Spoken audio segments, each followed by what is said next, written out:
નમસ્તે દોસ્તો, હું છું મિલિંદ વિશ્વાસ અને અમારી યુટ્યુબ ચેનલની અંદર આપ સૌનું હાર્દિક અને ભાવભીનું સ્વાગત છે. મિત્રો, આજના એપિસોડની અંદર આપણે બંધારણના ભાગ 1, જેની અંદર સંઘ અને તેના રાજ્ય ક્ષેત્રનું વર્ણન છે, એનો અભ્યાસ અને એની સાથે સાથે આ દેશની અંદર રાજ્યોની રચનાનો જે ઇતિહાસ છે એના વિશે થોડુંક માહિતી મેળવવાનો પ્રયત્ન કરીશું. મિત્રો, બંધારણના આર્ટિકલ નંબર 1 ની અંદર સંઘનું નામ અને તેનું રાજ્ય ક્ષેત્ર એનું વર્ણન કરેલું છે. સંઘનું નામ, અહીંયા સંઘ પહેલા સમજી લઈએ આપણે. સંઘ એ શું છે? અમેરિકાની જે સિસ્ટમ છે એ સંઘીય સિસ્ટમ છે, પણ ત્યાં 100% ફેડરલિઝમ છે. એટલે ત્યાંના જે સ્ટેટ્સ છે એ સ્ટેટ્સને થોડી ભારતના રાજ્યો કરતાં સાર્વભૌમિકતા અને સ્વાયત્તતા થોડી વધારે છે. એટલે એ સહેલાઈથી સંઘની અંદરથી છૂટા પડી શકે છે. જ્યારે ભારતના રાજ્યો છે, ભારતનું જે યુનિયન છે એનાથી અલગ પડી શકતા નથી. એટલે અમેરિકાનું સંઘીય માળખું અને ભારતનું સંઘીય માળખું છે, એના અંદર આ એક બેઝિક અને મહત્વનો ડિફરન્સ છે. અહીંયા 1 નંબરની અંદર જોઈએ તો ઇન્ડિયા અર્થાત ભારત એ રાજ્યોનો સંઘ રહેશે. અહીંયા દેશના 2 નામ આપ્યા છે, એક ઇન્ડિયા અને બીજું છે ભારત, જે રાજ્યોનો સંઘ એટલે કે યુનિયન ઓફ ધ સ્ટેટ રહેશે. તેના રાજ્યો અને રાજ્ય ક્ષેત્રો પહેલી અનુસૂચિમાં દર્શાવ્યા મુજબના રહેશે. હવે જો આર્ટિકલની અંદર બધા રાજ્યોનું એક સાથે વર્ણન કરવું શક્ય ન હોવાથી એના માટે સ્પેશિયલ એક અનુસૂચિ એટલે કે શિડ્યુલ 1 આપેલી છે, જેના અંદર ભારતના બધા રાજ્યો, એના કેન્દ્રશાસિત પ્રદેશો અને વધારામાં કોઈ સંપાદિત કરેલા વિસ્તારો હોય તો એ બધાનું વર્ણન એના અંદર કરેલું છે. અહીંયા આપણે જોઈએ છીએ કે ભારતનું રાજ્ય ક્ષેત્ર, એમાં શું શું સમાવેશ થશે? તો રાજ્યોની ભૂમિ સીમાઓ પહેલી અનુસૂચિમાં નિર્દિષ્ટ કરેલા રાજ્ય ક્ષેત્રો. રાજ્ય ક્ષેત્રો એટલે અહીંયા સંઘ રાજ્ય ક્ષેત્રોની વાત કરી છે, જે કેન્દ્રશાસિત પ્રદેશો આપણે કહીએ એની, અને સંપાદિત કરવામાં આવે તેવા બીજા રાજ્ય ક્ષેત્રોનું બનશે. સંપાદિત કરવામાં આવેલા એટલે ભારત કોઈ બીજા દેશનો કોઈ ભૂમિ પ્રદેશ ઉપર કબજો મેળવી લે છે તો એ સંપાદિત કરેલો વિસ્તાર કહેવાય, અને સંપાદિત કરેલો વિસ્તાર છે એને પણ અનુચ્છેદ 1 ની અંદર સમાવવામાં આવે. મિત્રો, બંધારણનો અનુચ્છેદ 2 એટલે કે આર્ટિકલ 2 છે, શું કહે છે કે નવા રાજ્યોને દાખલ કરવા અથવા તેમની સ્થાપના કરવા બાબત. નવા રાજ્યોને દાખલ કરવા એટલે જે ઓલરેડી પહેલાથી ભારતના સંઘીય માળખાની અંદર સામેલ નથી, ભારતના સંઘ રાજ્ય ક્ષેત્રની અંદર પહેલાથી જે નથી, એટલે કે આઉટસાઇડના કોઈ રિજિયન્સ છે, પ્રદેશો છે, અને એવા પ્રદેશોને જો આપણે ભારત સંઘની અંદર સમાવવા છે તો એના માટે આર્ટિકલ નંબર 2 ની જોગવાઈઓ લાગુ પડે. આના માટે લખ્યું છે કે કાયદાથી સંસદ પોતાને યોગ્ય લાગે તેવી બોલીઓ અને શરતોએ સંઘમાં નવા રાજ્યોને દાખલ કરી શકશે અથવા તેમની સ્થાપના કરી શકશે. તો એ બધા ભારતના રાજ્યોની જે રચના છે એનો ઇતિહાસ કદાચ જાણતા હો તો 1974 ની અંદર સિક્કિમને આપણે આ રીતે આપણા સંઘની અંદર સમાવેલું. 1974 ની અંદર સિક્કિમને જ્યારે એમ લાગવા માંડ્યું કે ભાઈ ગમે ત્યારે મારા ઉપર ચીનનો હુમલો થઈ શકે અથવા તો ચીન મને ગમે ત્યારે હડપી લેશે, એવું જ્યારે એને ડાઉટ લાગ્યો ત્યારે ભારતના શરણે આવ્યું. અને એ વખતની જે ઇન્દિરા ગાંધી સરકાર હતી એની સમક્ષ એણે અરજી કરી. તો 1974 ની અંદર બંધારણની અંદર 35મો સુધારો કરી અને એક નવો આર્ટિકલ ઉમેરવામાં આવેલો, આર્ટિકલ નંબર 2A. અને આ 2A થી સિક્કિમને સહરાજ્ય એટલે કે કો સ્ટેટનો દરજ્જો આપવામાં આવેલો. પણ ધીમે ધીમે સિક્કિમને એમ લાગવા માંડ્યું કે ભાઈ સહરાજ્યના દરજ્જાથી તો કંઈ ખાસ ફરક પડતો નથી, એટલા માટે જો સંપૂર્ણપણે જો સિક્કિમને ભારત સંઘની અંદર ભેળવી દેવામાં આવે તો ભારતના એક રાજ્ય તરીકેનો દરજ્જો આપવામાં આવે તો સારું. એટલે ફરીથી સિક્કિમે જ્યારે ભારત સરકાર સમક્ષ આવી માંગણી કરી ત્યારે ભારત સરકારે 1975 ની અંદર ફરીથી બંધારણની અંદર એક સુધારો કર્યો, 36મો બંધારણીય સુધારો. અને 36મા સુધારાથી સિક્કિમને સંપૂર્ણ રાજ્યનો દરજ્જો આપવામાં આવ્યો. અને 1975 ની અંદર જે 36મો સુધારો કરવામાં આવ્યો એનાથી આ 2A છે એને રદ કરી દેવામાં આવ્યો, કારણ કે સહરાજ્યનો દરજ્જો ખતમ કરીને એને સંપૂર્ણ રાજ્યનો દરજ્જો આપવામાં આવ્યો. તો આ છે આર્ટિકલ નંબર 2. મિત્રો, અનુચ્છેદ 3 ની વાત કરીએ તો અનુચ્છેદ 3 છે ભારતની અંદર જે રહેલા રાજ્યો છે એ રાજ્યોની સીમાઓમાં વધઘટ કરીને એના વિસ્તારમાં વધારો ઘટાડો કરીને પાસેના 2 રાજ્યોના કોઈ થોડા વિસ્તારો લઈને નવું રાજ્ય બનાવવું. મતલબ કે ભારતનું જે આંતરિક માળખું છે, માળખાની અંદર જ થોડા ફેરફારો કરી અને નવા રાજ્યોની રચના કરવાની વાત કરે છે. અહીંયા લખ્યું છે કે નવા રાજ્યોની રચના અને વિદ્યમાન રાજ્યોના વિસ્તારો, સીમાઓ અથવા તેના નામોમાં ફેરફાર. સંસદ કાયદા દ્વારા શું કરી શકે? તો કોઈ રાજ્યમાંથી પ્રદેશ અલગ પાડીને અથવા 2 કે વધારે રાજ્યો કે રાજ્યના ભાગોને જોડીને અથવા કોઈ પ્રદેશને કોઈ રાજ્યના ભાગ સાથે જોડીને નવું રાજ્ય રચી શકશે.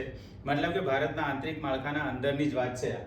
કોઈ રાજ્યનો વિસ્તાર વધારી શકાશે, કોઈ રાજ્યનો વિસ્તાર ઘટાડી શકાશે. એ જ રીતે રાજ્યની સીમાઓમાં ફેરબદલ કરી શકાશે, કોઈ રાજ્યનું નામ બદલી શકાશે. તમને ખબર હોય તો જ્યારે 1953 ની અંદર મદ્રાસ રાજ્ય જ્યારે હતું ને મદ્રાસમાંથી સૌપ્રથમ આપણે આંધ્રપ્રદેશ અલગ પાડ્યું, ત્યારે મદ્રાસનું નામ હતું એ જ્યારે આંધ્રપ્રદેશ અલગ પડ્યું ત્યારે મદ્રાસનું નામ બદલી અને તમિલનાડુ રાજ્ય કરવામાં આવ્યું. એ રીતે ઓરિસ્સા હતું તો એનું ઓડિશા કરવામાં આવ્યું, ઉત્તરાંચલ હતું તો અત્યારે એનું ઉત્તરાખંડ કરવામાં આવ્યું. તો આ બધા સુધારાઓ છે અનુચ્છેદ 3 અંતર્ગત થઈ શકે છે. મિત્રો, ભાગ 1 નો અનુચ્છેદ 4 એટલે કે આર્ટિકલ 4 છે, જે આર્ટિકલ નંબર 2 અને 3 છે એની અંદર કેટલાક આનુષંગિક અને પૂરક સુધારાઓની વાત કરે છે.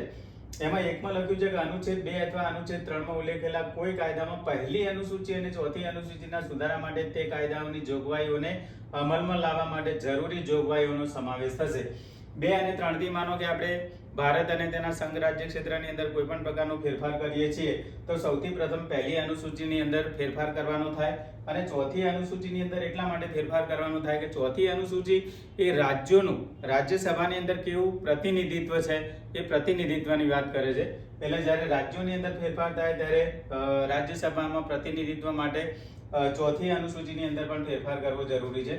બીજું, આની અંદર 2 નંબરની અંદર એવું કીધું છે કે ઉપર જણાવ્યા પ્રમાણેનો કોઈ કાયદો અનુચ્છેદ 368 ના હેતુ માટે આ સંવિધાનનો સુધારો ગણાશે નહીં. મતલબ કે બંધારણીય સુધારાઓ માટે જે આર્ટિકલ નંબર 368 છે એની જોગવાઈઓ આની અંદર લાગુ પડશે નહીં. મતલબ કે સંવિધાનના સુધારા માટે જે પ્રક્રિયા કરવી પડે છે એ પ્રક્રિયા સિવાય સાદી પ્રક્રિયાથી અનુચ્છેદ 2 અને 3 ની અંદર 2 અને 3 મુજબ સુધારાઓ બંધારણની અંદર કરી શકાય છે. મિત્રો, 1947 ની અંદર જ્યારે ભારત દેશ આઝાદ થયો ત્યારે આપણી સામે સૌથી મોટો જે પડકાર હતો એ હતો કે સમગ્ર જે બ્રિટિશ પ્રાંતો હતા અને જે પ્રિન્સલી સ્ટેટ્સ એટલે કે દેશી રજવાડાઓ હતા આ બધાનું એકીકરણ કરી અને એક અખંડ ભારતનું નિર્માણ કરવું. અંગ્રેજોએ જતા જતા પણ ભારતની અંદર એક એવો ડિસ્પ્યુટ અથવા તો એક એવો વિવાદ મૂકતા ગયા હતા કે ભાઈ આ બધા રાજ્યો છે એને જેને ભારત સંઘની અંદર રહેવું હોય ભારત સંઘની અંદર રહે, પાકિસ્તાનમાં જોડાવું તો પાકિસ્તાનની અંદર જોડાય અને જેને સ્વતંત્ર રહેવું હોય એને સ્વતંત્ર રહેવાની પણ અંગ્રેજોએ સ્વતંત્રતા આપી હતી. અને એના કારણે આ બધા રાજ્યો જે છે એને એકજૂટ કરી અને એક અખંડ ભારતનું નિર્માણ કરવું એ બહુ મોટો પડકારજનક પ્રશ્ન આપણા દેશ માટે હતો. પણ આપણે સૌ જાણીએ છીએ કે ભારતના બિસ્માર્ક ગણાતા સરદાર પટેલ અને એમના જે સહયોગી હતા વીપી મેનન. તો વીપી મેનન છે એ પ્રકારના એ વખતના આઈએએસ કક્ષાના એક સચિવ કક્ષાના એક અધિકારી હતા અને સરદાર પટેલ સાથે રહી અને એમણે જે દેશના આપણા એ વખતે લગભગ 565 દેશી રજવાડાઓ હતા એ દેશી રજવાડાઓમાંથી આઝાદી સમયે લગભગ 562 રજવાડાઓ છે એને તો આપણા દેશની અંદર જોડી દીધેલા.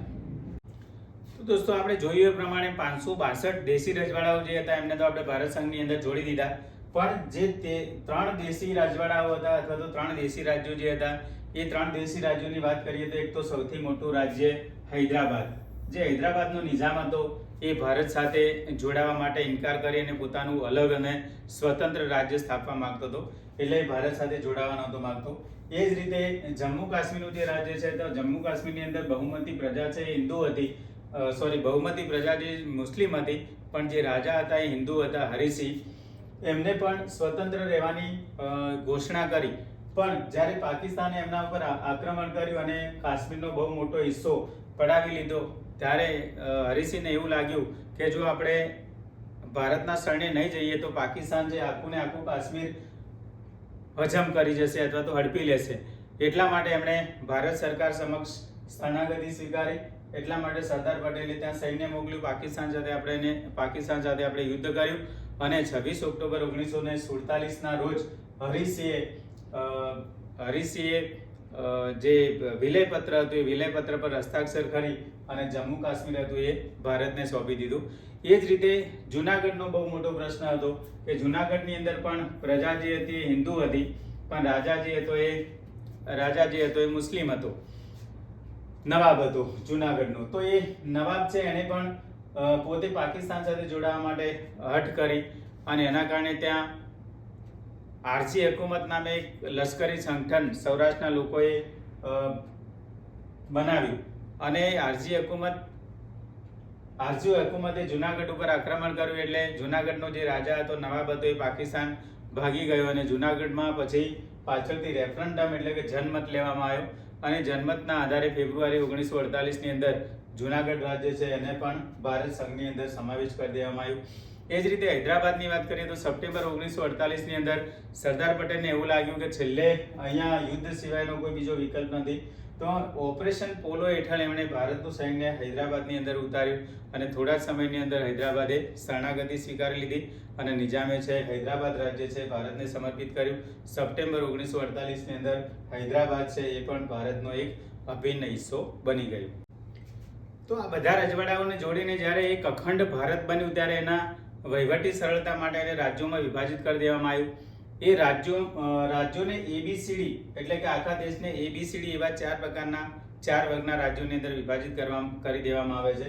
એમાં વર્ગ એના જે રાજ્યો છે એ વર્ગ એના રાજ્યોની અંદર જે બ્રિટિશ સામ્રાજ્યનો જે હિસ્સો હતા એવા રાજ્યો એટલે કે બ્રિટિશ પ્રોવિન્સ જે હતા એ પ્રોવિન્સની અંદર વર્ગ એની અંદર બ્રિટિશ પ્રોવિન્સની અંદર રહેલા 9 રાજ્યોનો સમાવેશ કરવામાં આવ્યો. વર્ગ બીની અંદર જે પ્રિન્સલી સ્ટેટ્સ હતા મોટા હૈદરાબાદ છે, સૌરાષ્ટ્ર છે, રાજપૂતાના છે, બરાબર, આવા બધા રાજ્યો જે મોટા હતા એ બધા રાજ્યોને વર્ગ બીની અંદર અને એવા 9 રાજ્યો હતા. એ જ રીતે વર્ગ સીની અંદર જે નાના રાજ્યો હતા એ નાના રાજ્યો અને કમિશનરી ક્ષેત્રો, માનો કે નાના ભોપાલ છે તો એક નાનકડો પ્રદેશ હતો, ત્યાં કમિશનર વહીવટ કરતા. તો આવા જે કમિશનરી ક્ષેત્રો હતા એ બધા ક્ષેત્રોને વર્ગ સીની અંદર મૂકવામાં આવ્યા અને એની અંદર પણ 10 રાજ્યો હતા. પછી અંતિમ વર્ગ જે હતો એ વર્ગ ડી, જેના અંદર માત્ર એક જ આંદામાન અને નિકોબાર કેન્દ્ર શાસિત પ્રદેશ હતો અને એ રીતે ટોટલ 29 રાજ્યો 29 ભાગોની અંદર આપણું ભારત છે એ વહેંચાયેલું હતું 1947ની અંદર. તો મિત્રો 1947ની અંદર આ રીતે સમગ્ર દેશને 29 ભાગોની અંદર વિભાજિત કરવામાં આવ્યા પછી કેટલાક પ્રદેશો એવા હતા કે જ્યાં એક કરતાં વધારે ભાષાઓ બોલાતી હોય એવા રાજ્યો હતા. તો એવા રાજ્યોની અંદર સૌથી મોટું રાજ્ય આપણે ગણીએ તો મદ્રાસ રાજ્ય હતું, જ્યાં તેલુગુ અને તમિલ એમ 2 ભાષા બોલનારા લોકો વચ્ચે અવારનવાર સંઘર્ષ થયા કરતો. એટલે 1948ની અંદર કેન્દ્ર સરકારે એસકે ધરના આગેવાની હેઠળ એક પંચ બનાવ્યું અને પંચને કામગીરી સોંપી કે ભાઈ તમે ભાષાના આધારે રાજ્યો બનાવી શકાય કે નહીં એનો એક અહેવાલ તૈયાર કરીને અમને સોંપો. તો 1948ની અંદર સૌથી પહેલું જે રાજ્યોની પુનઃરચના માટે પહેલું જે આયોગ બન્યું એ એસકે ધર આયોગ બન્યું અને એસકે ધર આયોગ હતું. એના અંદર બીજા 2 સભ્યો જે હતા એક સભ્ય હતા એ પન્નાલાલ હતા અને બીજા સભ્ય હતા એ JN લાલ હતા. એમ બીજા 2 સભ્યો આ પંચની અંદર હતા. આ પંચે 1948ની અંદર પોતાનો અહેવાલ જે આપ્યો એ અહેવાલની અંદર એવું સ્પષ્ટપણે કીધું કે જો ભાષાના આધારે આપણે રાજ્યો બનાવીશું તો દેશની જે અખંડિતતા છે અને ભાવનાત્મક એકતા છે એ ખતરામાં આવી જશે. એટલે ભાષાના આધારે રાજ્યો બનાવી શકાય નહીં. તો આના પછી કેન્દ્ર સરકારે આ જે ભાષાના આધારે રાજ્યોની માંગણી દિન પ્રતિદિન ઉગ્ર બનવા માંડી એટલે જયપુર અધિવેશનની અંદર ડિસેમ્બર 1948ની અંદર કેન્દ્ર સરકારે ફરી પાછી એક જેવીપી સમિતિ બનાવી. આ જેવીપી સમિતિની અંદર 3 સભ્યો હતા, જે એટલે જવાહરલાલ નહેરુ, વી એટલે વલ્લભભાઈ અને પી એટલે પટ્ટાભી સીતારામૈયા. તો ડિસેમ્બર 1948ની અંદર બનેલી આ સમિતિએ પણ એવું કીધું કે ભાઈ ભાષાના આધારે રાજ્યો બનાવી શકાય નહીં. ભાષાના આધારે રાજ્યો ના બનાવી શકાય એવો અહેવાલ આણે આપ્યો. એના પછી જે પ્રદેશ હતો એ આ પ્રદેશની અંદર ધીમે જે ભાષાના આધારે રાજ્ય અલગ મેળવવાની જે માગણી હતી દિન પ્રતિદિન ઉગ્ર બનતી ગઈ અને 1952ની અંદર અહીંયા આ પ્રદેશની અંદર એક મોટું આંદોલન ફાટી નીકળ્યું અને એક વ્યક્તિ હતો એ ઉપવાસ ઉપર ઉતર્યો, જેનું નામ હતું પોટ્ટુ શ્રીરામુલુ. આ પોટ્ટુ શ્રીરામુલુ હતું એ 56 દિવસના ઉપવાસના અંતે એનું અવસાન થયું અને અવસાન થયું એટલે 1952ની અંદર એકદમ ઉગ્ર કોમી તોફાનો, ભાષાકીય આધારે જે તોફાનો થયા એ તોફાનો ફાટી નીકળ્યા. એટલે સરકારને પછી મજબૂર થઈ અને આ જે ભાગ હતો એ ભાગનું વિભાજન કરી અને અહીંયા આંધ્રપ્રદેશ એક નવું રાજ્ય બનાવવામાં આવ્યું અને દક્ષિણનો જે પ્રદેશ હતો એને તમિલનાડુ નામ આપવામાં આવ્યું. આ રીતે ભાષાના આધારે સૌપ્રથમ કોઈ રાજ્ય બન્યું હોય તો એ 1 ઓક્ટોબર 1953ના દિવસે મદ્રાસમાંથી આંધ્રપ્રદેશ રાજ્ય અલગ પડ્યું. તો આ રીતે જ્યારે 1953ની અંદર ભાષાના આધારે સૌપ્રથમ આંધ્રપ્રદેશ રાજ્ય અલગ પડે છે દોસ્તો, ત્યારે એના પરથી પ્રોત્સાહન મેળવીને બીજા બધા જે ભાષાકીય વિભિન્નતા ધરાવતા પ્રદેશો હતા ત્યાં પણ આ પ્રકારે રાજ્યોની રચનાની માંગણી છે ઉગ્ર બનતી જાય છે. એટલે કેન્દ્ર સરકાર છે 1953ની અંદર એક નવું આયોગ બનાવે છે જેનું નામ છે ફઝલ અલી પંચ, જેની અંદર નિવૃત્ત ન્યાયમૂર્તિ ફઝલ અલી હોય છે અને બીજા 2 સભ્યો હોય છે, હૃદયનાથ કુંજરુ અને KM પાનીકર. હૃદયનાથ કુંજરુ અને KM પાનીકર આવા બીજા 2 સભ્યો એની અંદર હોય છે.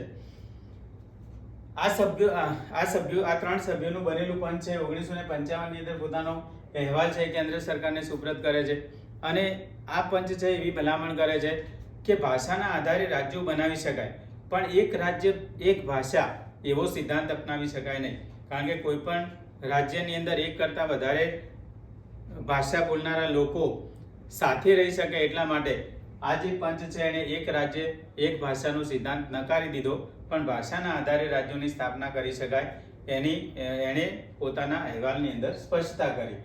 તો આ અહેવાલના આધારે 1955નો જે અહેવાલ સુપ્રત થયો કેન્દ્ર સરકારને, એ અહેવાલના આધારે 1956ની અંદર કેન્દ્ર સરકારે એક સુધારો કર્યો બંધારણની અંદર, 7મો બંધારણીય સુધારો. અને 7મા બંધારણીય સુધારાથી 7મો સુધારો છે એ 1956માં કરવામાં આવ્યો અને 7મા બંધારણીય સુધારાથી રાજ્ય પુનઃરચના આયોગ બનાવવામાં આવ્યું, પંચ બનાવવામાં આવ્યું અને પંચની ભલામણો અનુસાર પાછળથી રાજ્ય પુનઃરચના અધિનિયમ બન્યો અને અધિનિયમના આધારે દેશના જે આ રાજ્યો હતા ABCD પ્રકારના જે રાજ્યો હતા એ 4 પ્રકારના રાજ્યો હતા એ બધાને મર્જ કરી અને 14 નવા રાજ્યો અને 6 કેન્દ્ર શાસિત પ્રદેશો બનાવવામાં આવ્યા. એ રીતે ભારત છે એને ટોટલ 20 ભાગની અંદર વિભાજિત કરી દેવામાં આવ્યું. પણ અહીંયા સમસ્યા પાછી એ થઈ કે અહીંયા જે ગુજરાત છે, તમને આઝાદી સમયે આપણે જોઈએ છીએ નકશાની અંદર કે આઝાદી સમયે આપણું જે ગુજરાત જે 3 ભાગોની અંદર ABC અને ત્રણેય વર્ગોની અંદર હતું. એ વર્ગની અંદર એ મુંબઈ સાથે જોડાયેલું હતું. B વર્ગની અંદર એ સૌરાષ્ટ્ર એક સ્વતંત્ર અલગ રાજ્ય હતું B વર્ગની અંદર, અને કચ્છ છે એ C વર્ગની અંદર હતું. એટલે આઝાદી વખતનું જે ગુજરાત છે ABC એમ ત્રણેય ભાગોની અંદર સમાવિષ્ટ હતું. પણ ગુજરાતને એવી અપેક્ષા હતી કે ભાઈ 1956નો જે રાજ્ય પુનઃરચના અધિનિયમ ઘડાયો છે ને એના અંદર નવા રાજ્યોની જે રચના થવાની છે એના અંદર ગુજરાતીઓને ગુજરાત અલગ મળશે અને મરાઠી ભાષા બોલનારા લોકોને મહારાષ્ટ્ર અલગ મળશે. પણ આ બંને ભાષા બોલનારા લોકો એટલે કે ગુજરાતીઓ અને મરાઠીઓ આ બંનેની આશા ઉપર પાણી ફરી વળે છે અને આ જે પુનઃરચના ધારો છે એ ધારા અંતર્ગત આ જે કચ્છ સૌરાષ્ટ્ર અલગ હતું એ પણ બધું ભેગું કરી દેવામાં આવ્યું અને આખું ને આખું ગુજરાત છે બૃહદ મુંબઈ રાજ્યની અંદર ભેળવી દેવામાં આવ્યું. આના કારણે લોકોની અંદર ઉગ્ર અસંતોષ ફેલાયો અને 1956ની અંદર મહાગુજરાત આંદોલન થયું, જેના કારણે પછી પાછળથી 4 વર્ષ સુધી એવું આંદોલન ચાલ્યું. કેટલાય ગુજરાતીઓ એની અંદર શહીદ થયા અને 1 મે 1960ની અંદર આપણને ગુજરાતીઓનું એક અલગ ગુજરાત અને મરાઠી ભાષી લોકોને એમનું અલગ મહારાષ્ટ્ર રાજ્ય મળ્યું.